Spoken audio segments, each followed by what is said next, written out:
Okay, so it was all going a bit too well. Now, unfortunately, we just got an email from Wizz Air, who we're meant to be flying with. The email says our flight from London to Budapest there's been a scheduled change, which means we're now flying 24 hours earlier than we were. We've got to figure out what to do, because that now means we've got to wait in Budapest 36 hours. Yeah, it's not ideal, but that's where we're at the moment. The adventure continues.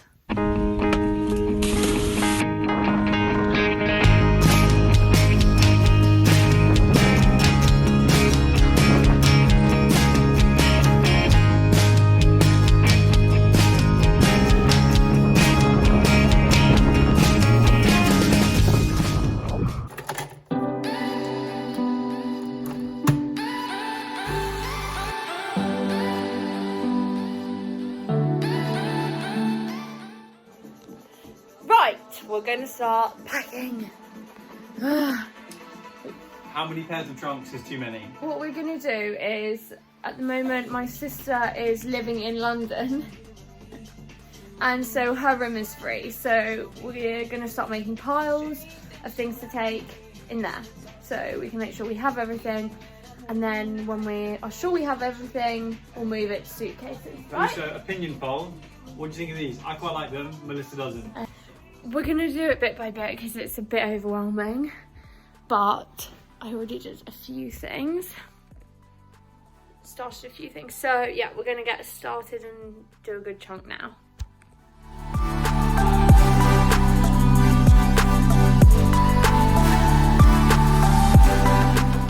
So this just arrived for us.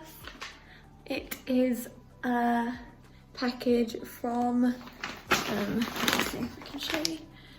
Golden Boy Clothing. I'm just going to take it to Cam. He has been very excited. I'm going to let him open it. Okay. Put it to your head and guess what it is. Something you've been excited about. Yeah, I have stuff from Golden Boy Clothing, which I'm really excited about. It is. That's really cool. Then we can do a link. But they sent some of their clothing, which is really cool. Really?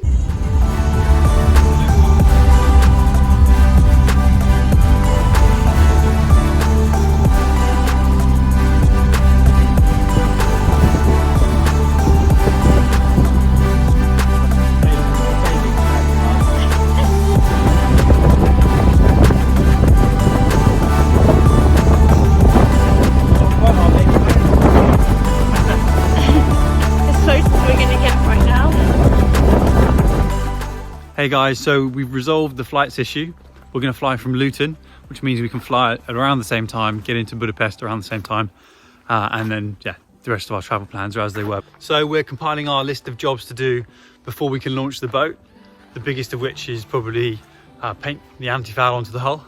We've got to source some anti-foul first, and then service the engine. Yeah, service the engine.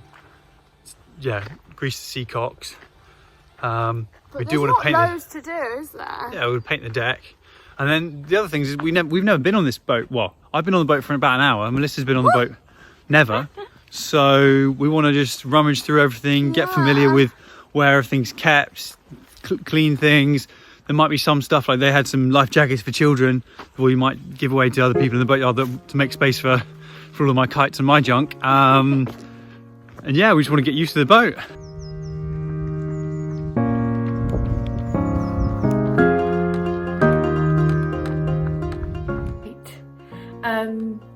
I had my last day at work yesterday before we leave, which is crazy. Since I gave my notice in 4 weeks ago, honestly it just feels like it's flown by. Callum is working today, but he has tomorrow off, so I'm gonna finalise a few bits and just try and get things over the line before we go. So we're all ready. I've got a few jobs that I'm going to do. We need to do our food shop for when we're quarantining in the Airbnb. I'm going to download some bits on the iPad for us to watch in our layover. I need to finish packing, that's a big one. And so there's one more thing. Let me check. Oh yeah, I need to arrange a courier because we got kindly given a paddleboard. Melissa, what have we here? I don't know. I think it's a paddleboard. Ah! Oh my! It's huge! Oh my God. I'm so excited to get on it. Thank you Q-Rock for sending us this. We are so grateful. We cannot wait to get out. That's my to-do list for the day. And one more thing, it's Callum's birthday tomorrow. A couple of his friends are coming over to just sit in the garden, have a social distance drink together and have some cake. So that is also on the agenda for... So it is The night before Christmas. the night, yeah, it feels like the night before Christmas. I'm talking about this for a couple of years, and even though it's like not obviously how we expected it to be, it feels so strange. Like I feel so excited, but also I don't know, it feels a bit emotional. Like, And we had so many nice messages from friends and family. yeah. It's a bit overwhelming, and I feel we won't really know how we feel until we get on the boat. Yeah, and we're just gonna document it for everyone, but also for us and for the future. So yeah, so let the venture begin. Ah! Fingers crossed. Can't believe we're on the plane.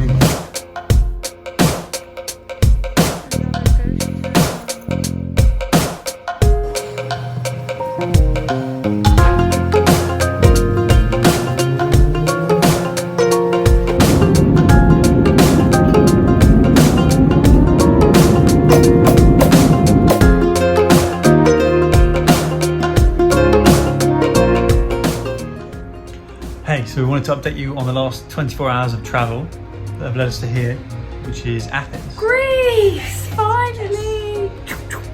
So, it all started at about, well, our flight was due to leave Luton yesterday at about 8:30. So we arrived... PM. So we arrived 2.5 hours early, something like that. Yeah. So listen, can you tell the camera where we are? Yeah, there's no one here, and we are ready to start our long journey to get to the boat. Yeah. First stop, Budapest. See if we can get on our first flight. See you guys.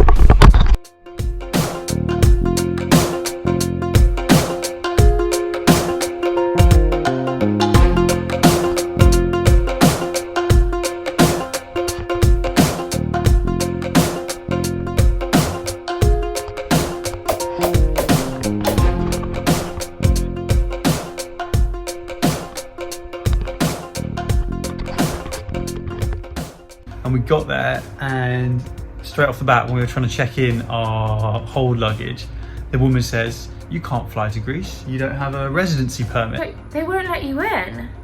So I was pretty sure we could, so I was pulling up the UK government travel advice, and I was also saying to her we'd spoken to people online who had done the same thing in the last few days and been fine getting in. And then so she had to escalate it to her manager, who's like, "Okay, can you stand to the side of the queue and we'll come back to you in a minute." We were the only British people. Yeah, the only British people trying to get to Greece, to Athens. And anyway, so we stand there for about 40 minutes before the guy comes back, and they've been on the phone. They got their Greek member of staff on the phone to the Greek immigration, and they had confirmed it was all right for us to go in, so then we could check our bags in. Good news, we're going to Greece. Bad news, we had to wait about over half an hour, would you say? At the boarding gates, because they weren't sure we would be allowed in when we got to Greece, as we're still in London. Literally, we got to the desk and they were like, "You can't go there, they won't let you in." And we had to show them all this stuff on the government website, and they had to call the Greek embassy, but all good now, all resolved, bags are checked in, and we're off. Woo.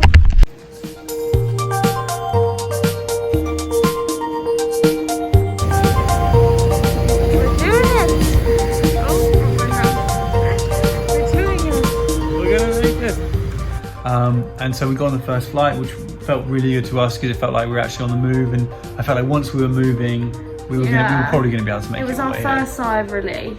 Yeah, and then so it was really weird being in the airport because I've been to Luton quite a few times before, and it's always pretty busy. Any time I've been there, it's been really busy. And this time I think there was 3 flights on the board, 4 flights on the board. Yeah. There was hardly anyone about, loads of space. Although the flight itself was actually pretty busy. Yeah, I think we were the only flight at that. But it makes sense because originally we'd actually booked to fly from Gatwick, and they'd cancelled that flight. So I imagine everyone who was on that flight was forced to go to Luton, so they put those together. And the flight was 95% full, I'd say, something like that. And so then we got to, and it was really interesting because everyone was in face masks. Someone was in a full hazmat suit.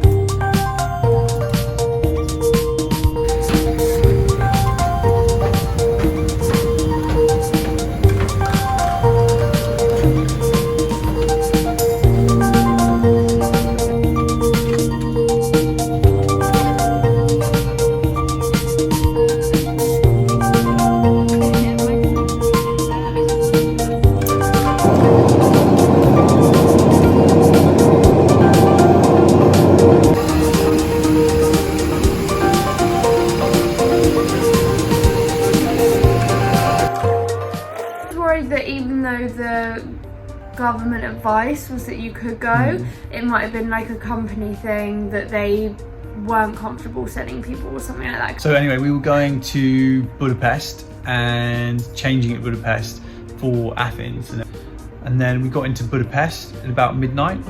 Hey, so we've just arrived in Budapest airport.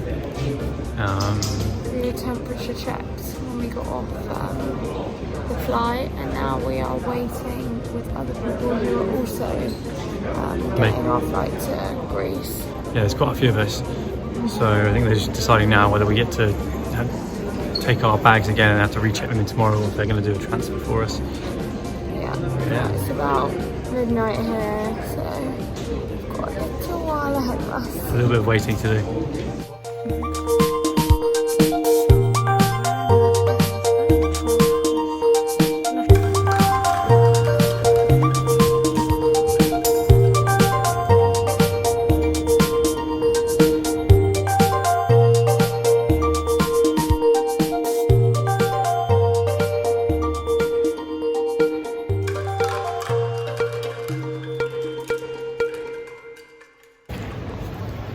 Right, on to the next leg. To gate B44.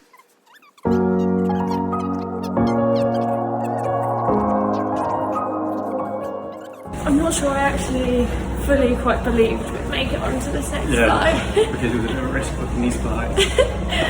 We're on! What a relief.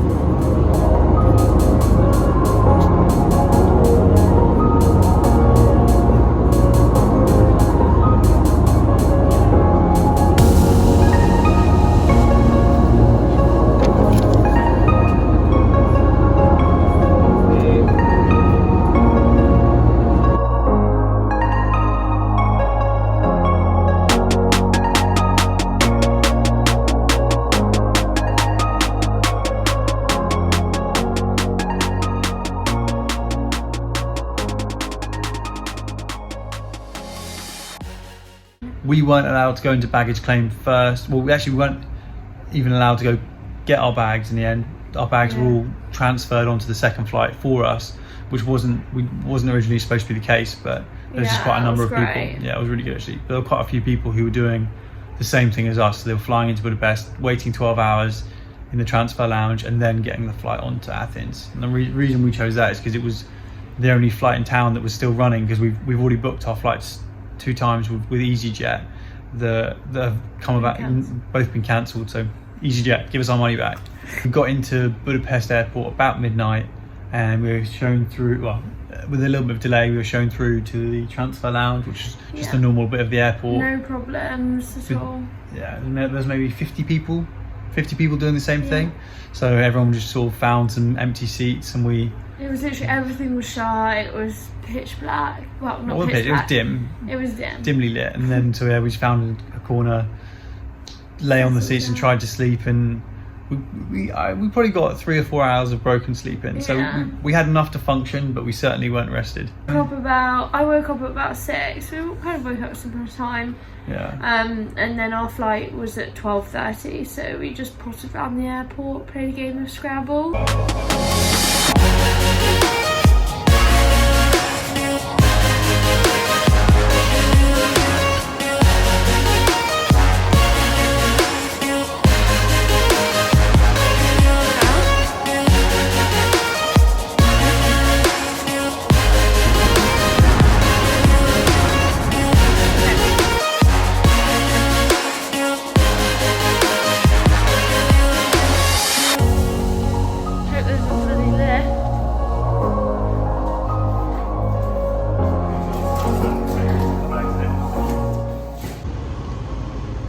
So nice to actually be in Greece, even though we're self-quarantining in separate rooms across the hall. It's nice to be here, one step closer to our boat. Yeah, we got off the plane. There's quite a lot of waiting around. We had to fill out some forms, hand those forms in, and then in batches we were allowed to progress to the testing station where we were tested. And then we've actually done the test in the UK because we wanted to check that we didn't have the coronavirus before we came, and we've done this test just now. And let us tell you, the test in the UK is a lot worse. Honestly, like, if for anyone who's been through it will know, but the coronavirus test in the UK, especially if you do it yourself, you have to like be really specific and make sure you're getting the cells on your tonsils and not touching any cells like on the roof of your mouth or your tongue. Then you have to use that same swab and stick it like quite far up your nose. It's uncomfortable. Which is just gross and also really uncomfortable after you've just been gagging because you've been sticking this big swab down the back of your throat. It's a little bit funny though. Yeah, we were crying and laughing at the same time. But the Greek one, honestly, they just stick a swab in your mouth, get your cheek. It was job done. You were in now in 30 seconds. Yeah, it was great. It was a lot more pleasant. Yeah, so Hope then, it works. Yeah, then we were shipped off in a big coach with. And we actually didn't really. Well, we knew we were going to provided accommodation for 24 hours, but we had no idea where it actually was. And the coach went for like, what, half an hour? No, less than that, probably 25 minutes. Yeah, 25 minutes. And pulled up to this hotel, which is actually really nice. Lovely. It's a little home. We have to wait here while we wait for our results to come back in, and they'll let us know that between 20 and 24 hours. And then essentially we're free to go, but we're also able to stay for up to 3 more days. Also, we were able to call down to room service and get ourselves a couple of mythos. So the holiday's on.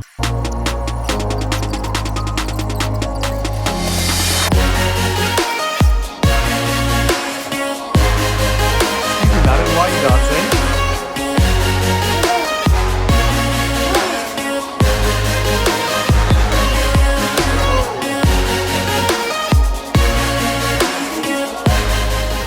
If you like our videos, don't forget to like and subscribe, and you can find us on Instagram at Sailing on the Breeze.